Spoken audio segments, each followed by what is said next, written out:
Social media પર લોભામણી જાહેરાત જોઈ દાગીના ખરીદતા લોકો ચેતી જજો।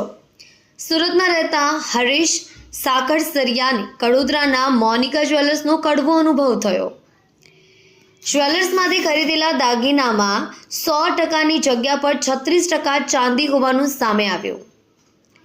હરીશભાઈ 22/7/2025ના રોજ મોનિકા જ્વેલર્સમાંથી ચાંદીનો જુડો ખરીદ્યો હતો।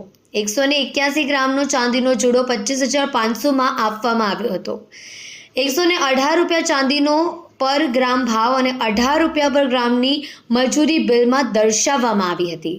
હરીશભાઈને આ જુડામાં ભેળસેળ હોવાની શંકા જતાં તેમને લેબોરેટરીમાં ટેસ્ટિંગ કરાવ્યું। પ્રથમ લેબના રિપોર્ટમાં જુડાની અંદર માત્ર 35% ચાંદી અને બાકી અન્ય ધાતુની ભેળસેળ હોવાનું સામે આવ્યું। ત્યારબાદ બીજી લેબોરેટરીમાં પણ રિપોર્ટ કરાવવામાં આવતા જુડાની અંદર 35% ચાંદી હોવાનું સામે આવ્યું। મોનિકા જ્વેલર્સથી છેતરાયેલા હરીશભાઈ આ બાબતે કડોદરા જ્યુએડીસી પોલીસ સ્ટેશનમાં ફરિયાદ નોંધાવી। પોલીસે જ્વેલર્સ માલિક અભિષેક સોની સામે ગુનો દાખલ કર્યો। ફરિયાદી હરીશભાઈએ માગ તરીકે લોકો સાથે છેતરપિંડી કરતા અભિષેક સોની સામે કડક કાર્યવાહી થવી જ જોઈએ।